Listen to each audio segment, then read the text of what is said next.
Now we are at the lecture 12.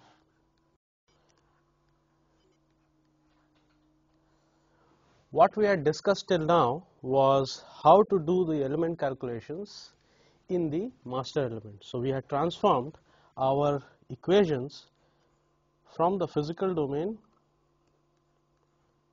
to the master domain.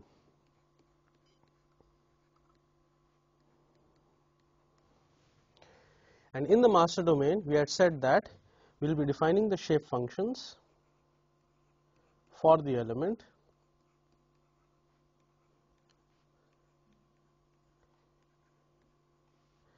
and transform the integrals that we had over this domain.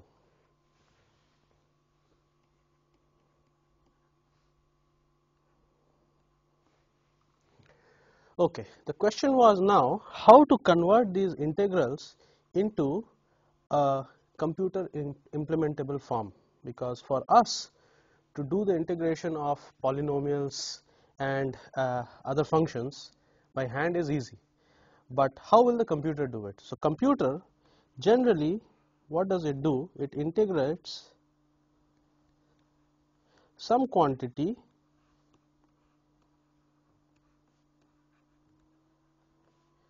by replacing it with a sum.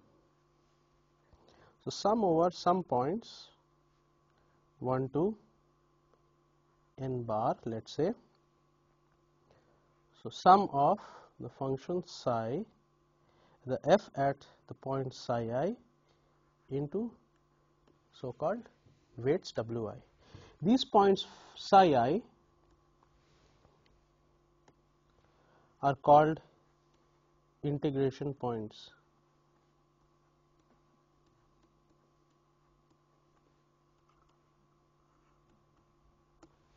And wi is the corresponding weight.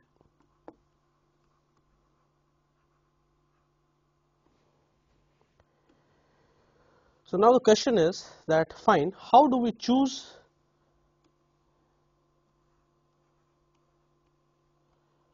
points psi I and the corresponding weights wi? So what do we use here is the so called Gauss Legendre integration rule.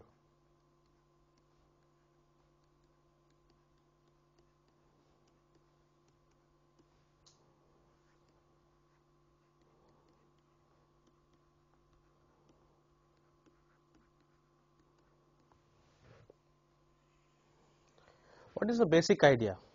I have now my master element spanning from psi equal to minus 1 to psi equal to plus 1.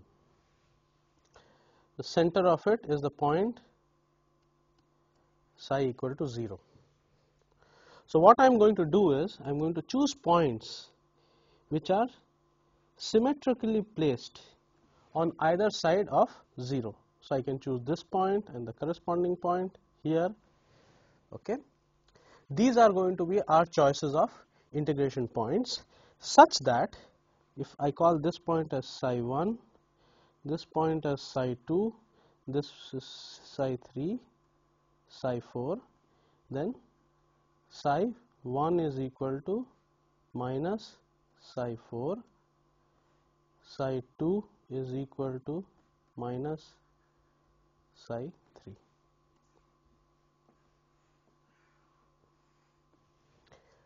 Further, for this set of symmetrically located points, we will have the same weights. So W1 will be equal to W4 in the example that we have taken, and W2 will be equal to W3. So we will say that the feature of this method is 1, the integration points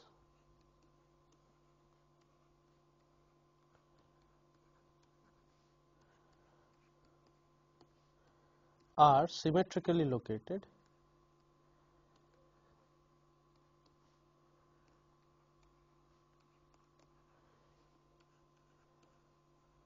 on either side of 0.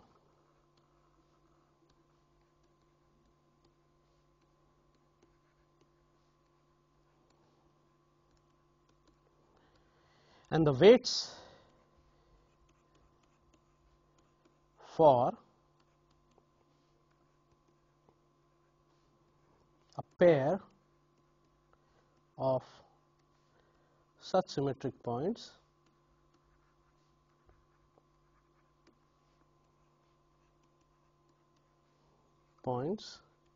is the same.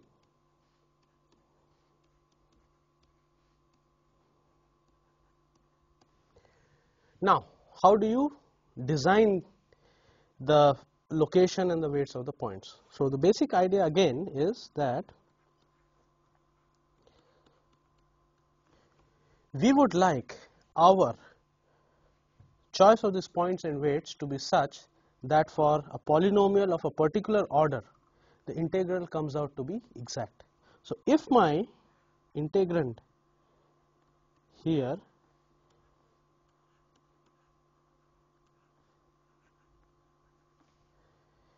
is a polynomial, if this guy is a polynomial,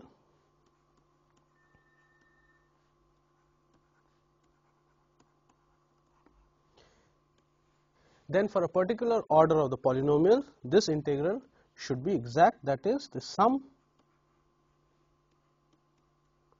should be exact, f psi I wi. Okay. Now, let us go ahead and construct these sets of points. Let us take the first example. First example is, let us take n equal to 1. If I take n equal to 1, then I notice that the point psi 1 can be nowhere else but at the 0 location, because it is a symmetrically placed point, and the weight will be, corresponding weight will be W1. Okay. Now, W1 is equal to what? That is what we have to determine. So, let us take first a constant. I integrate the constant from minus 1 to 1. So, let us take the constant 1.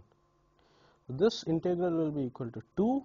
Now, this I would expect the 1 point rule to at least integrate the constants correctly. So, it is going to give me from this 1 point rule f at 0 into W1, which is equal to 1 into W1. So, implies W1 is equal to 2. So, this is going to be our 1 point rule. So, 1 point rule for n equal to 1 is implies I have the following pair, the point is 0 and the weight is 2. Okay. Now, for which higher polynomial does this 1 point rule do an exact job? So, let us look at the next higher polynomial. Let us see. If I take f psi to be a linear in psi, so it is a naught plus a1 psi d psi. So, if I do this integral, so I am going to call this integral as I1 is equal to this. This integral will turn out to be 2a naught. The second part will drop off, because if you see this, a1 psi is an odd function and the integral of an odd function over this interval is going to be 0. Okay.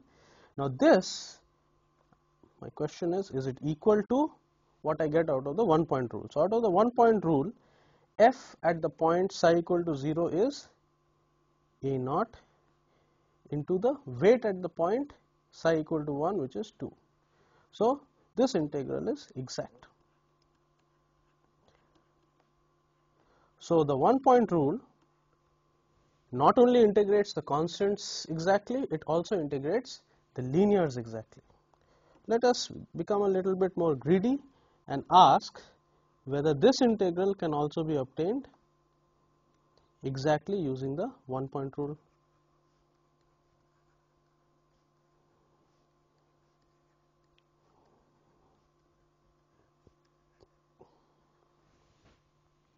So, this integral, if you see, will be equal to, by what we have done, 2a naught plus this part will drop off.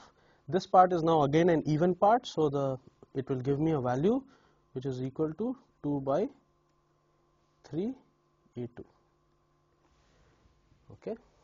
Now, if I look at the 1 point rule, so the 1 point rule gives what?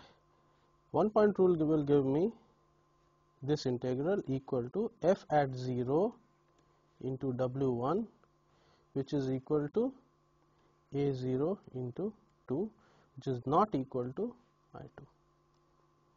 So, the 1 point rule is only exact for all polynomials which are linear. For higher polynomials, it is not exact and it will not give you the exact value of the integral. So, for this, now let us go to the next step. So, we go to the 2 point rule. If I take the 2 point rule, what do I know? The points are psi 1 and minus psi 1, and the weight, corresponding weight for the two pair, because these are symmetric points, so both will have the same weight. Okay. So, this is my point, if I want to call it psi 2, okay, is equal to minus psi 1, and the weight of W1 is equal to W2. Okay. So, what we want this 2 point rule to be at least exact for the quadratic, because the 1 point rule could not do it, so I expect the 2 point rule to do it. So, let us take I2, which we got as 2a naught plus 2/3 a2. This will be the the integrand evaluated at psi 1 plus the integrand evaluated at minus psi 1 into weight 1. Now, this is equal to, this is f at psi 1 plus f at minus psi 1 will be equal to, if you work it out, 2a naught plus 2 a2 psi 1 squared. Okay. So, now if we compare the two, the coefficients of a naught and a2, I get as this whole thing into W1. If I compare the coefficients, then I will get 2W1 is equal to 2, and if I look at the second part, it will be 2 psi 1 squared is equal to 2 by 3. So, 2 psi 1 squared is equal to 2 by 3, sorry, 2 psi 1 squared W1. From here, W1 is equal to 1,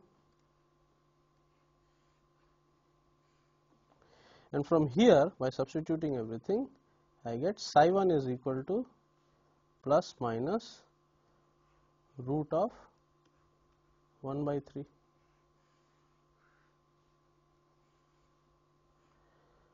So, choosing these points, psi 1 equal to plus minus root of 1 by 3 and W1 is equal to 1, the summation for the 2 point rule gives us an exact integral for I2.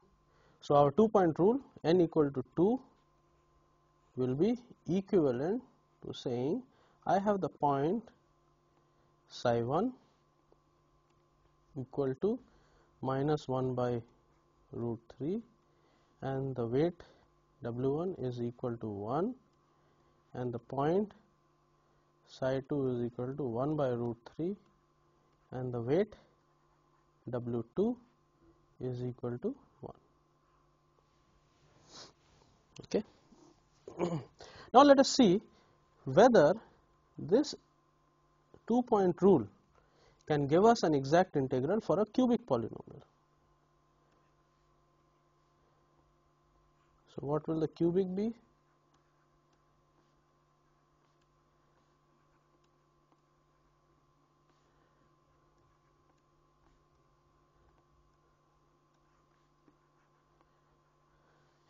This integral, if I do, it will come out to be exactly the same as the integral I2, or it will be given as 2a naught plus 2 by 3 a2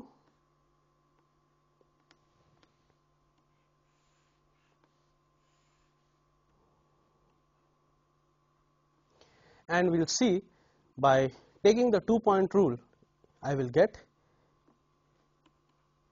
the exact integral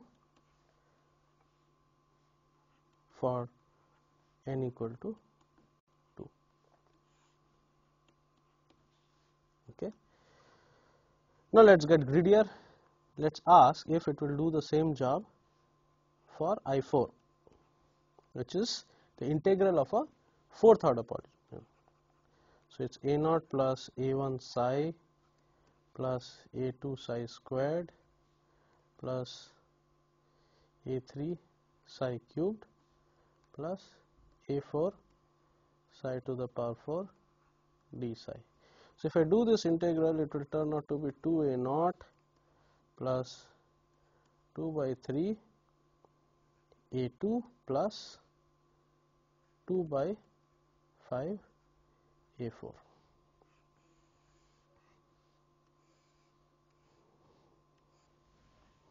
And if I do the 2-point integration rule, it will give me, the 2-point integration rule will give me 2a naught plus 2/3 a2. This one should check, and this is not equal to I4.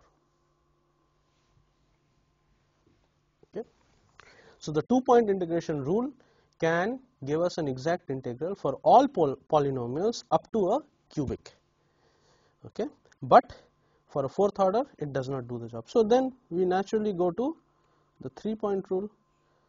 So if I take a 3-point rule, what will be the points? I will have psi 1, psi 2 is equal to 0, psi 3 is equal to minus psi 1, and here weight 1, here I will have weight 2, weight 3 is equal to weight 1. So if I look at this, here is my psi equal to 0, this is my psi 2, this is my psi 1, and this is my psi 3 equal to minus psi 1. Okay. So if I take this and say that okay, it should give us an exact integral for the fourth order one. So I4 was equal to 2a naught plus 2/3 a2 plus 2/5 a4. What I want from the summation is equal to f at psi 1 into w1 plus f at psi 2 into w2 plus f at psi 3 into w3. Now this will be equal to w1 into f at psi 1 plus f at minus psi 1 plus w2 into f at 0. Okay. Now f at psi 1 plus f at minus psi 1, you see that this is also a symmetric quantity. So this will be equal to 2a naught plus 2a2 psi 1 squared plus 2 a4 psi 1 to the power of 4.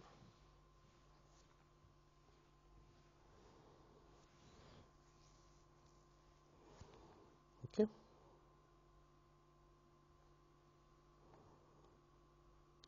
This guy will be 2 a naught. So now if I match the coefficients of A0, A2 and A4, we see that by matching the coefficients of this won't be, it won't be equal to 2A0, F0 will be equal to simply A0, okay, by what we have done. So by if I match the coefficients, I'll get 2 W1 plus W2 is equal to 2. This is my first relationship that comes out. Then coefficient of A2, I'll get 2/3 is equal to 2 psi1 squared W1. Coefficient of A4 will give me 2/5 is equal to 2 psi1 to the power of 4 W1. Okay. So if I take the ratio of these two things, this will give me psi1 squared. So divide this by this is equal to, so what will I get? Psi1 squared is equal to 3 by 5, implies psi1 is equal to plus minus root of 3 by 5. So see, it's very easy to get these integration point locations, though as the number of points increases, the task becomes more and more laborious. Okay. So if I have that, so now substituting this expression for psi1 squared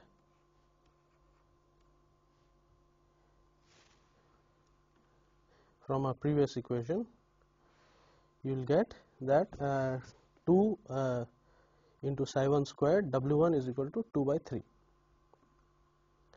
So 2 psi1 squared into W1 is equal to 2 by 3. So implies W1 is equal to 5 by 9.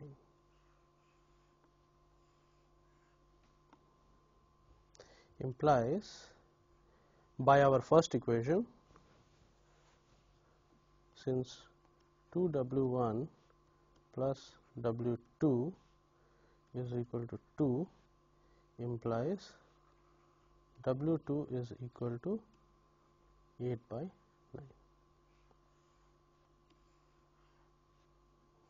So we have found the locations of the points and the weights. So psi1 is equal to minus root of 3 by 5, W1 is equal to 5 by 9, psi2 is equal to 0, W2 is equal to 8 by 9, psi3 is equal to plus root of 3 by 5, W3 is equal to 5 by 9.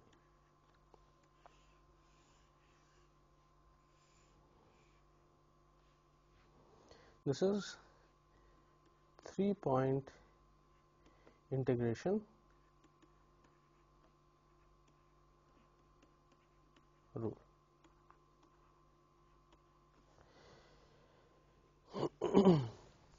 It turns out that if I go and check now for the fifth order polynomial, so this was derived using the fourth order polynomial. If I find I5, which will be the fifth order polynomial, for this also the 3-point rule is exact. So if I write it down, the rule, the order of the rule, and the polynomial order p bar for which it is an exact.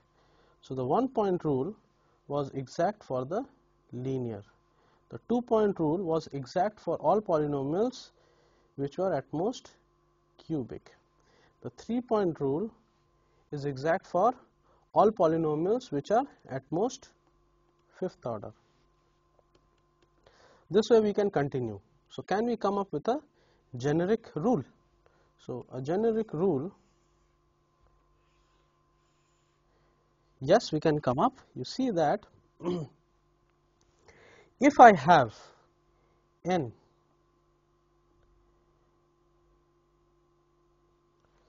if I have a polynomial which is 2n minus 1 p bar equal to 2n minus 1, then the endpoint rule does an exact job.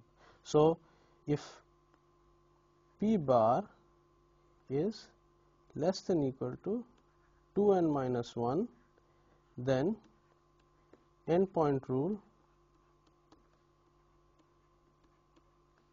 is exact.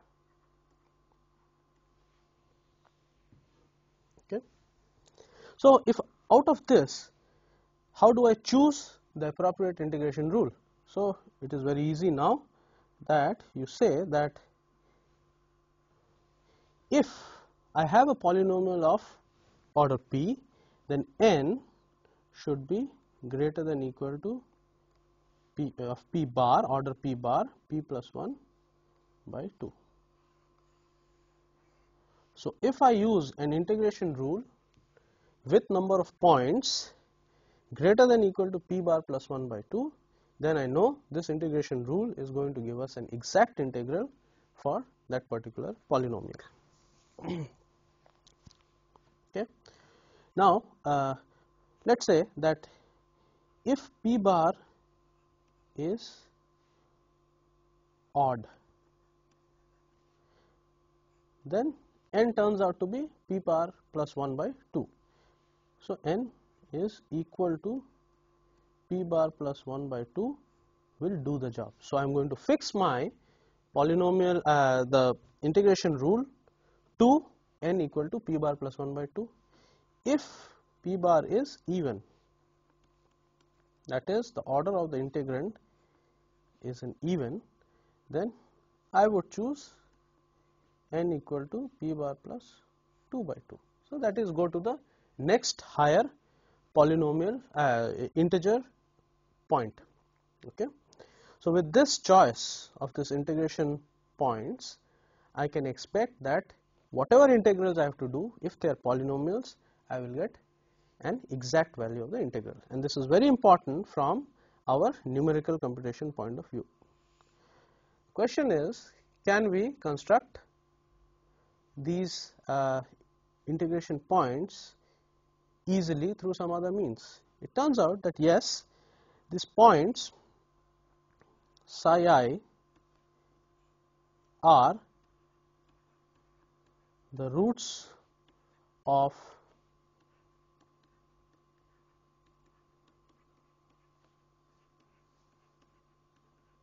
Legendre polynomials defined in the interval minus 1 to plus 1.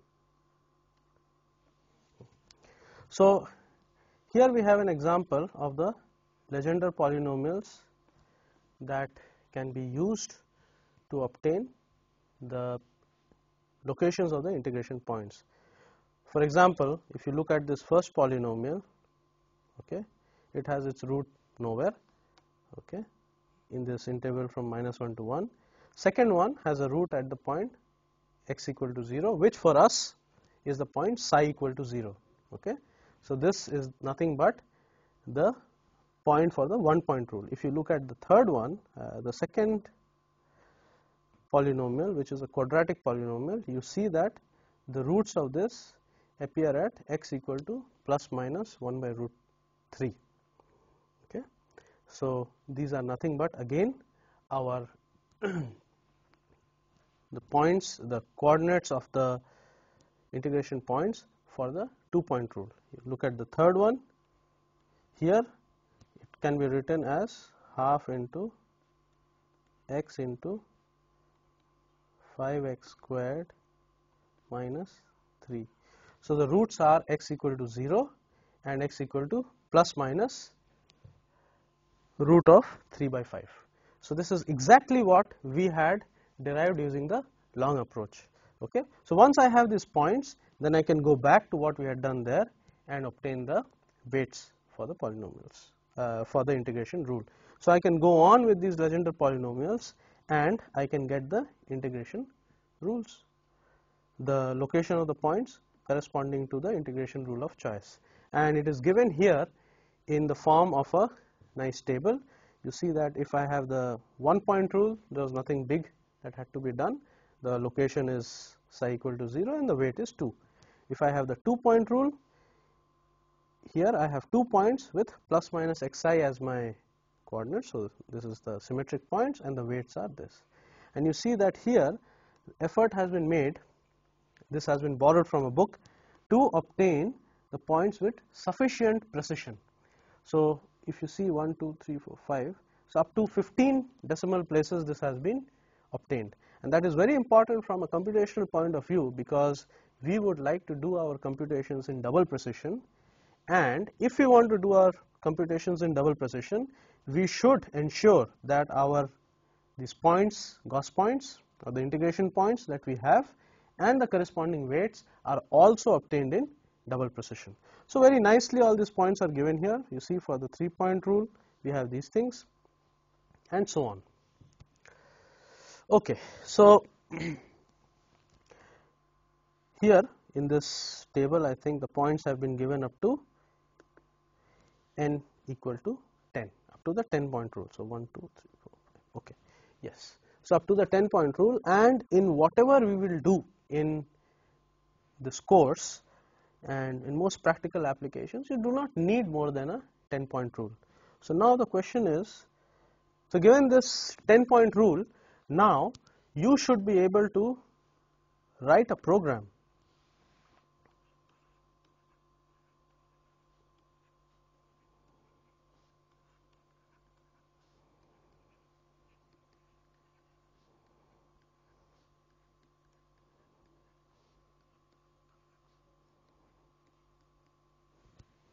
where if I give you what is the n that I need, n specified,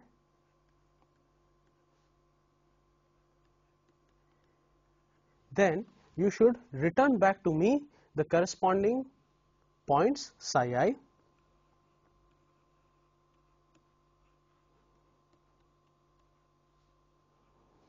and the corresponding weights. Okay. Let us call this program or routine or a subprogram, whatever you want to call it, as we will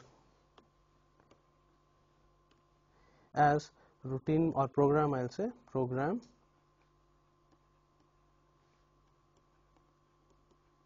integ points, where the input is n and the output is the values of the psi i's and wi's.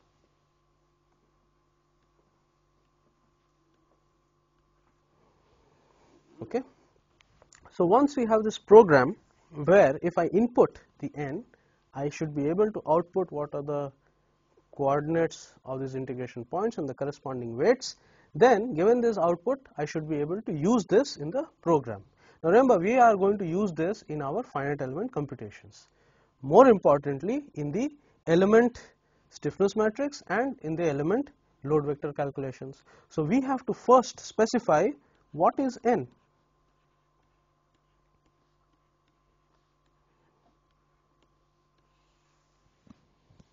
Okay. This question has to be first answered in order to obtain the n, which will pass to this routine, and this routine will return to us back the coordinates of the points, integration points and the corresponding weights. So how are we going to determine this n? So let us first, to fix ideas, let us say that the objective of our program is to handle a material parameter which is linear at most. Okay, that is, it can correspond to a tapering bar. Okay, so I can have this kind of a situation which I would like to handle, tapering bar. We will say that our distributed spring support or the elastic support is constant.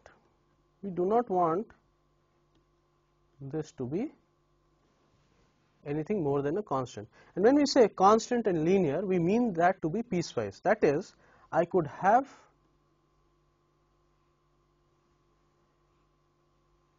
this kind of a tapered bar, or I could have elastic support in only a particular region of my member. So, as long as it is satisfied piecewise, we are happy. So, Kx has to be piecewise constant. We are going to fix it, which is what our code is capable of handling, the finite element program that we are going to develop. Ea is linear, and this distributed load Fx, we will say it is at most quadratic. Okay. Again, quadratic, when we say, it need not be quadratic in the whole domain. It can be quadratic in one piece, 0 in the other piece, and linear in other piece, but not more than quadratic piecewise.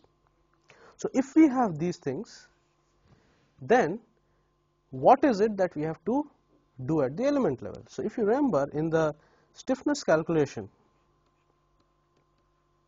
at the element level, we had these integrals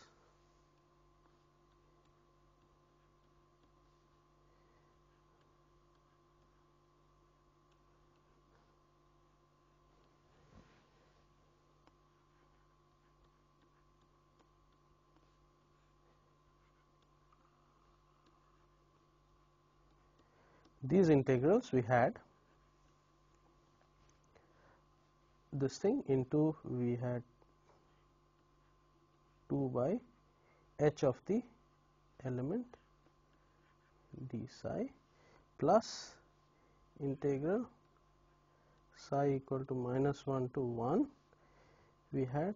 So, if I am putting k to be constant, it will be k naught into, which is the constant value, ni hat nj hat into h of the element by 2 d psi. This is from what we have already developed. Okay. So, if I want to now fix the order of the integrands here, what are the integrands? This is an integrand, this is an integrand. Okay. If you look at the order of the first one, what is the order? The order of this one is 1, it is linear. The order of this one is p minus 1. The order of this one is p minus 1. Order of this one is 0. So, the total order of this integrand is equal to, for this one I will have order of the integrand is 2p minus 1. I simply sum up these orders. So, 1 plus p minus 1 is p and 2p minus 1. If I look at it here, this one is of order 0, this is of order p, this is of order p, this is of order 0. So, sum up the orders, this integrand is of order 2p. So, this order I will call it as p1 bar, this I will call it as p2 bar. Okay. Now, again let us look at from the element k, what is my load vector. So, its load vector goes from -1 to +1 f hat function of psi ni hat into hk by 2 d psi. Again, by what we had done, this is of order at most 2, this is of order p, this guy is of order 0. So, this one, if I look at the order of the integrand here, the order is p3 bar, I will call it, is equal to p plus 2. So, for our integration rule, the order of the integration rule, to choose that, I will have to take the maximum of all these polynomial orders, because I would like to integrate the highest order polynomial exactly. So, what I will get is the order q is equal to max of 2p minus 1, 2p and p plus 2. Okay. So, you see that q is equal to, for p equal to 1, if I take this one is 1, this one is 2, this one is 3. So, 3 for p equal to 1.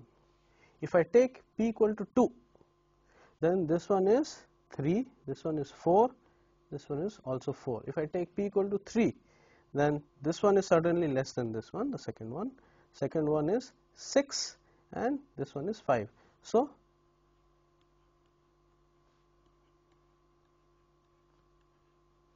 it is equal to 3 for the choice of the variation of the EA, F and K that we have chosen and the order of polynomials that we are picking for the approximation. So, the integration order, the maximum order of polynomial for which I would like to have exact integrals is governed by either 3 when p is equal to 1 or 2p when p is greater than or equal to 2. So, then our n is equal to q plus 1 by 2 will do the job when q is, this is true when q is odd. Okay, and this is equal to q plus 2 by 2 when q is even. So, you see that in our approximation a priori, even before doing our computations, we can fix what is the order of integration we need, because the polynomial order of approximation p, the material data,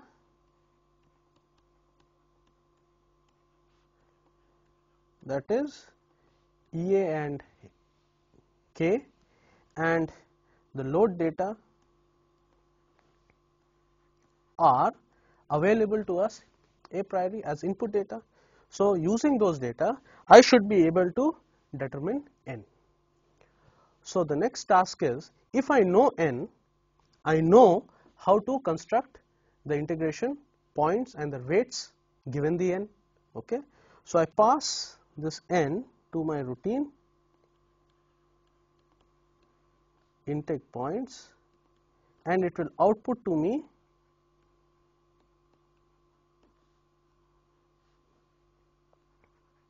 the integration points psi I and wi.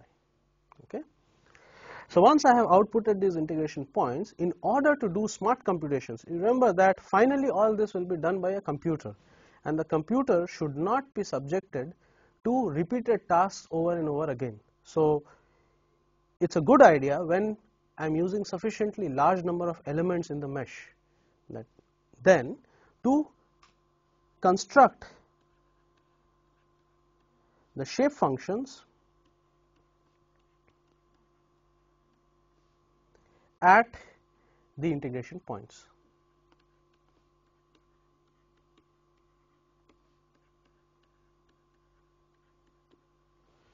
So, how do we do this? So, we can have another routine which we can call as shapeall, which takes as input the P that we have and which outputs the following things, these arrays. I am giving it some names: PSI dot, TPSI dot, okay, where PSI dot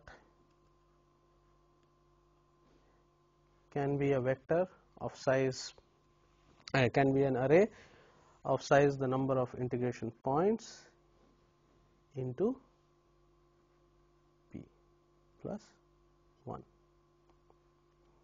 and DPSI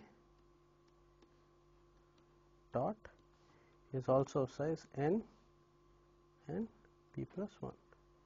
what am I going to do here, that for each integration point psi I am going to load the value of the shape functions obtained, all the shape functions of order p obtained at this integration point. Similarly, here I am going to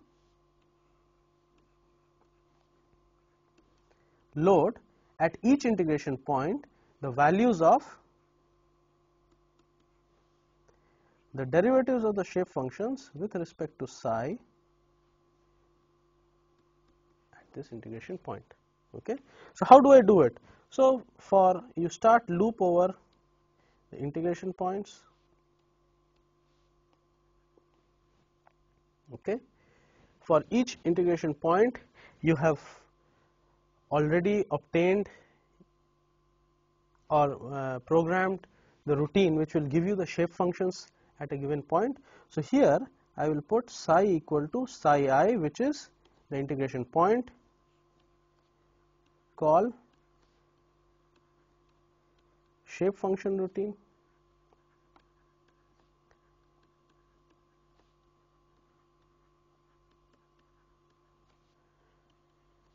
to give n j at psi and dnj d psi at the point psi. Okay. Now, for j equal to 1 to p plus 1, I am going to do the following: psi dot I comma j is equal to nj at this point psi. Similarly, dpsi dot I comma j is equal to dnj d psi at this point psi. Then I can end the loops. Okay. So, this is a program which, or a routine again, which will take the integration points, the order of the shape functions that we want, which order shape functions. It will go to my shape function routine, return the values of the shape functions and the derivatives of the shape function with respect to the master coordinate at each of these integration points, and store it in an array where we have given it some name. The first array is the array of the shape functions psi dot, and the second one is the array of the derivatives dpsi dot. This, once we have loaded it, then you see that in all elements, when we do the integration, then we do not need to call the shape function routine over and over again before we do the integration. We can simply use these two arrays that we have created, and these are not big, these are very small in size. Okay. We can simply use them and over and over again in each of the element calculation. So, in the next class or in the next lecture, we are going to extend this further. So, we have, if you remember, we have now developed capabilities to get the shape function at any given point, shape functions and the derivatives at any given point psi. Similarly, we can give you the integration points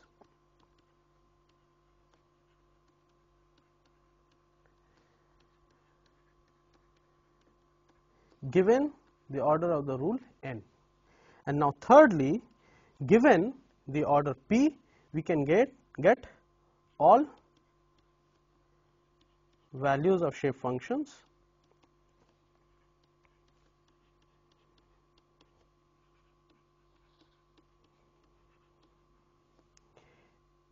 at integration points.